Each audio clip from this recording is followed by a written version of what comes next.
Bien le bonjour dans cette toute première vidéo de ma chaîne YouTube. On a tous une petite idée de comment ChatGPT fonctionne. On se dit, ouais, en gros, il est entraîné sur des milliards de données, prédit des mots, mais bon, quand il faut rentrer dans des détails, d'un coup, c'est un peu plus compliqué. Et c'est pour ça que je fais cette série. On va démystifier tout ça et comprendre de A à Z comment ça fonctionne ChatGPT. Et mieux encore, on va le recoder de zéro. Petit disclaimer, pas besoin d'être développeur pour suivre, je vais surtout me concentrer sur les idées plutôt que sur la syntaxe. Après, bien sûr, pour ceux qui veulent, le code sera disponible sur GitHub.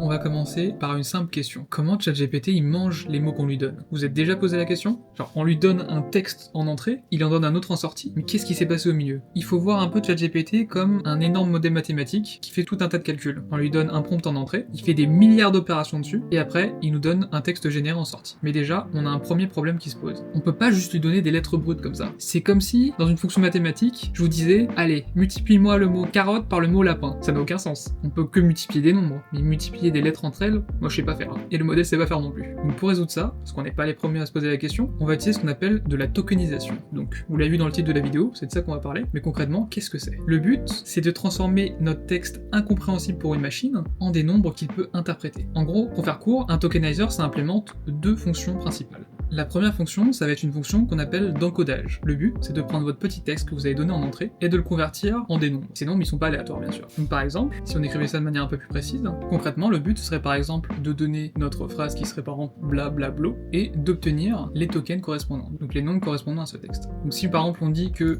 bla, ça correspond à 123 et que blo, ça correspond à 143, on obtiendrait ce qu'on voit à droite. Ok, donc ça c'est la première fonction, c'est de passer du texte à des tokens, plus précisément à des numéros de tokens. Maintenant, on veut la deuxième fonction, la réciproque, qui va être décodée, en toute logique. Et donc cette fois-ci, cette fonction décodée, on va lui donner notre liste de numéros de tokens, et le but, c'est de réobtenir ce qu'on avait au début. Et donc ici, par exemple, on retrouverait notre blablablo. Donc ça, c'est les deux fonctions principales qu'on va vouloir avoir dans un tokenizer. Alors bien sûr, on n'est pas les premiers à vouloir faire un tokenizer. Il y en a pas mal qui sont assez connus, comme par exemple donc, SentencePiece par Google, ou alors TikToken pour OpenAI, donc pour ChatGPT. Mais nous, comme on a envie de se faire du mal, on va en refaire un de zéro. Et pour ça, on peut avoir plusieurs approches.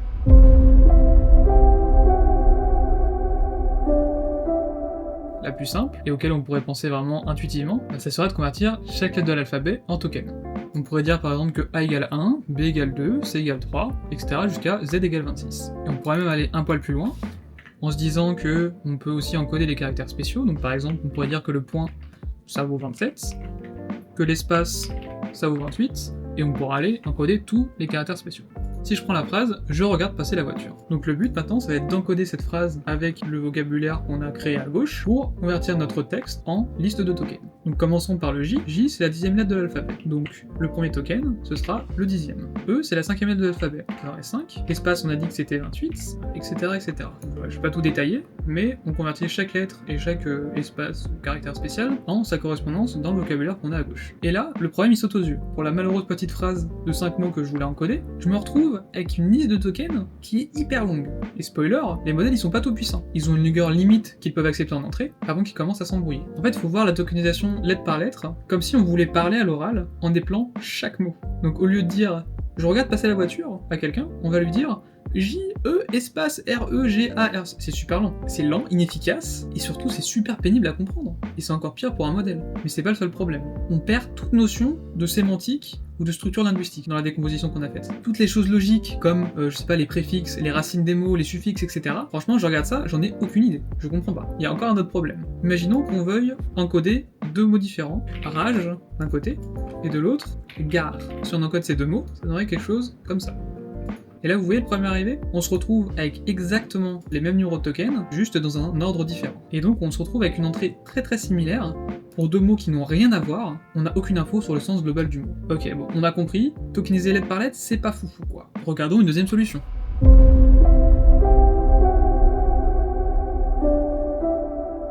Donc, regardons une deuxième solution, tokeniser mot par mot. Ok, ça semble faisable, on va voir ça. Donc si on prend la même phrase que tout à l'heure, je regarde passer la voiture, on pourrait dire que je, par exemple, ça correspond au token numéro 5, que regarde, ça correspond au token au hasard, au token numéro 234, passer au token 28, là au token numéro 90, et voiture au token numéro 875. c'est du hasard total. Il n'y a pas de logique dans ce que j'ai créé. Donc en soi, pour l'instant, l'entrée est assez concise, on n'a pas trop de problèmes. Ça va pas embrouiller le modèle, il n'y a pas trop de tokens, tout va bien. Maintenant, si on prend cette même phrase et qu'on la modifie un tout petit peu, donc on met voiture au pluriel, comment ça va s'encoder? Donc les 3 premiers mots, ils vont rester pareils, ça y a pas de doute, mais pour les et voiture, en fait c'est 2 nouveaux mots, puisqu'ils sont pas présents dans la première phrase. Donc par exemple, on pourrait dire que les, ça correspond au token 97, et que voiture avec un S, ça correspond au token 48 556. Et vous voyez le problème ici? On a 2 phrases qui ont quasiment le même sens, et là on se retrouve avec des tokens drastiquement différents. C'est ça le premier problème. Mais c'est pas tout. Vous imaginez la taille du vocabulaire qu'on aurait? Donc dans un dictionnaire, on compte plus de 100 000 mots. Et encore, je sais même pas si ça compte les conjugaisons, etc. des mots. Par exemple, si on prend cours, course avec un S, couru, etc. Pour chacun, c'est un token séparé. Et pareil, on perd tout le sens linguistique de la langue. Et donc, le fait de faire un token par mot, ça va faire un vocabulaire qui est immense. Et donc, pour chaque mot qui est quand même assez similaire, le modèle, il va devoir comprendre que course avec un S, couru, c'est des mots qui sont assez proches. Mais comme ils ont chacun des tokens différents, ça rajoute une complexité supplémentaire pour lui. Mais du coup, on fait quoi? Et vous inquiétez pas, on n'est pas les premiers à se poser la question. Il y a plein de façons de faire une tokenisation efficace, et on va explorer une des plus connues.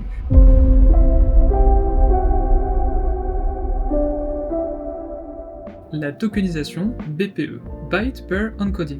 Ça a l'air d'être un nom barbare, mais promis, ça va s'éclaircir. Ce qu'il faut comprendre, c'est que cet algorithme, il coupe ni en mots ni en lettres, mais en sous-mots. La question que vous allez me poser, c'est, d'accord, mais comment on les choisit? On coupe au hasard dans chaque mot et on se dit que ça va aller? Intuitivement, ça semble pas très bon cette histoire. Et donc pour les choisir, on va devoir entraîner notre tokenizer. Et qui parle d'entraînement, parle de données d'entraînement. Donc on va avoir besoin d'un corpus de texte de référence. Oui, comme le bac de français. Ça existe encore ça d'ailleurs, le bac de français? Je sais pas, avec les 38 réformes du bac là, moi j'ai pas trop suivi. Enfin bref. Donc comme je le disais, on a besoin d'une multitude de textes de référence pour entraîner notre tokenizer. On va commencer déjà simplement pour comprendre le principe de l'algo. Donc imaginons, notre corpus de référence, il contient 4 mots. On va faire très très simple. Quand je dis simple, c'est extra simple. Donc on a codeur, coding, gamer et gaming. Donc le but, c'est de faire tourner l'algorithme BPE et d'en tirer nos tokens. Donc comment ça fonctionne? Tout d'abord, on va prendre chaque lettre indépendante de notre corpus et l'ajouter à notre liste de tokens. Donc là, voilà, avec ça, je peux écrire n'importe quel mot de mon corpus. Donc si voilà, je divise en tokens mon corpus, ça donnerait quelque chose comme ça.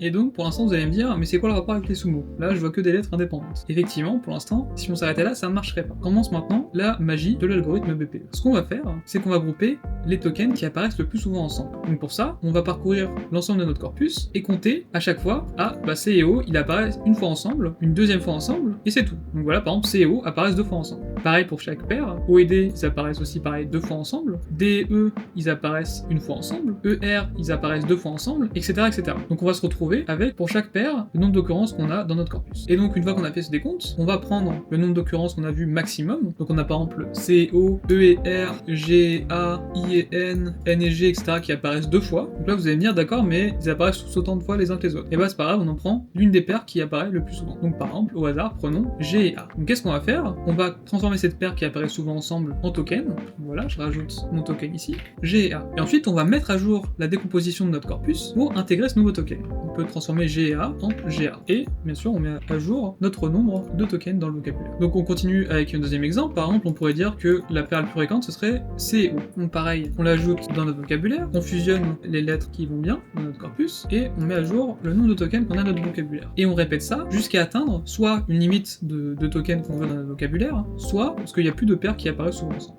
Et donc par exemple, si on s'arrête dans notre exemple avec 17 tokens, on se rend compte que du coup on a créé tout plein de tokens. Et que la décomposition finale de notre corpus, il est quand même super simplifié. Et donc là tout de suite on voit que notre tokenizer, il commence à comprendre la structure linguistique de notre corpus. Il y a des tokens en commun entre les différents mots, et c'est pas fait au hasard. Donc l'avantage de cette méthode, c'est qu'on peut représenter un grand nombre de mots, avec un vocabulaire assez réduit. Et encore mieux d'ailleurs, on peut représenter des mots qu'on n'a jamais vus avant. Donc imaginons que je veux encoder le mot course avec un S. Mais malheureusement dans mon corpus, ça peut arriver, je n'ai jamais vu ce mot. Mais par contre, j'ai vu le mot course et j'ai un token S. Et donc là, d'un coup, on peut représenter avec le token course plus S. Et là, c'est tout de suite plus facile à comprendre pour le modèle que la racine du mot ça va être course et que S n'est qu'une info supplémentaire. Et au fur et à mesure, vous inquiétez pas, il va comprendre que c'est un pluriel. Donc c'est bien beau tout ça, mais qu'est-ce que ça donne en vrai ?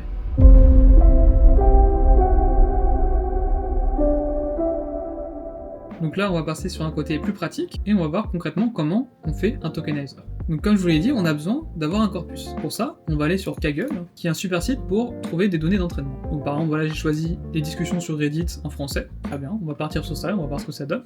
Donc première chose qu'on va faire, donc déjà le récupérer, et surtout le traiter pour avoir des choses utilisables pour notre tokenizer. Donc là, à la fin, ce que j'obtiens, c'est une liste de toutes les phrases, donc j'ai limité à 10 000 pour éviter qu'il y en ait trop, de toutes les phrases qu'il y a dans notre dataset. Voilà, pour l'instant rien de très compliqué. Et le but maintenant, ça va être d'entraîner notre modèle sur ce dataset. Donc là ici j'ai implémenté l'algorithme BPE pour faire exactement ce qu'on vient de dire, mais juste sous forme de code. Donc, je vais pas rentrer dans les détails, le code sera disponible sur GitHub. Mais je voudrais parler d'un point précis. Ici, il y a quelque chose dont j'ai pas parlé encore, on peut avoir ce qu'on appelle les tokens spéciaux.